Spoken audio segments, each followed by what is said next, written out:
Hi everyone, my name is Imaya, and today I'm going to come and share some thoughts on Arthur Schopenhauer, who is, as we know him, a philosophical figure who has a lot to share with us that we can apply to contemporary life today in many, many different ways. Schopenhauer is a German philosopher born in 1788.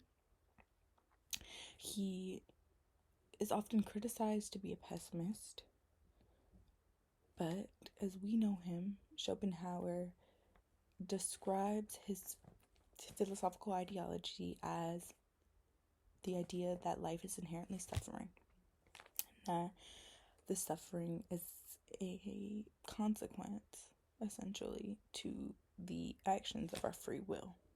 So we're going to just dive into a little bit of how that plays out and how he explains that.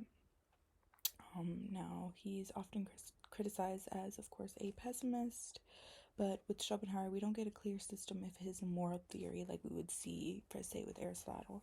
Instead, with him, we see a general outlook on life and claims of nature as one ultimate reality. Through these thought processes, Schopenhauer basically advocates to ways to which we can cope with life, which is, as he says, inherently suffering. Schopenhauer touches on a variety of issues in his works, with his primary concern being exploring how the nature of human life is essentially human suffering, and the concept of how the will ties into this. He does this through an analogous inner microcosm and macrocosm to one's inner experience and outer going-ons in the world. The microcosm being the inner and the macrocosm being the outer. So self in the universe, basically. Inherently, he believes that the will holds the key to our reality and life as we know it and the way we go about life. Essentially, the consequences. Our actions have consequences. He believes the relentless pursuit of our desires ultimately leads to our own kind of dissatisfaction and unsettlement and feeling of unfulfillment. Life is inherently suffering. What stands out to me most with Schopenhauer's philosophy is that it holds you at stake and it holds you accountable for your own thoughts, actions, and the way that you live out your own will and the consequences and ways that turns out to be in life, essentially. So holding the individual accountable for our actions and as a result the consequences of our actions. It helps us to understand the fundamental nature of how our human desires can affect our well-being and that specific effect that they have on our well-being. And then you can see it on a broad scale as well, but we're going to get into that.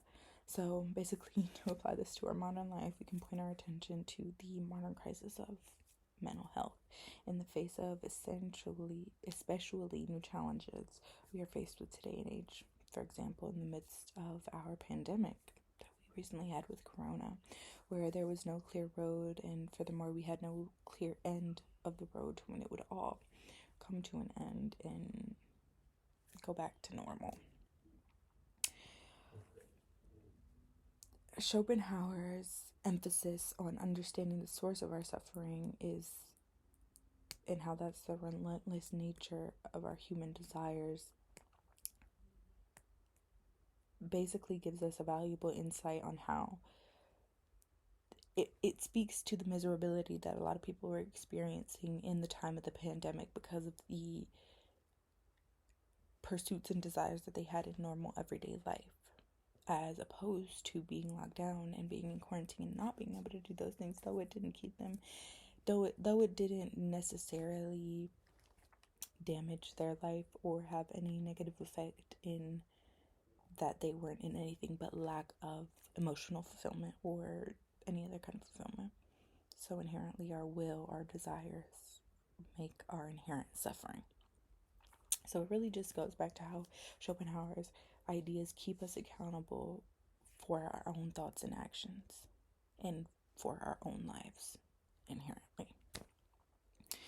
But that is essentially how it ties into contemporary life. Now we can tie it into so much more with mental health especially. That's a broader topic and something that Schopenhauer actually does go into a little bit or a lot of detail with, especially touching on the idea of suicide, which is really interesting.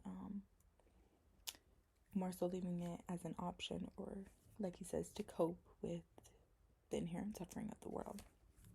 But in essence, Schopenhauer's philosophy can shed light on the issues we see in our everyday world, especially consumerism and materialism, which is where we see an inevitable pursuit of material possessions, which leads to an emptiness and dissatisfaction in the end, because we're constantly pursuing these things. And then it leads us to essentially never having enough. Consume. Starting here, we can take accountability for ourselves and prioritize true meaning and fulfillment in our own lives, which is what I really feel like Schopenhauer was trying to advocate in his ideals.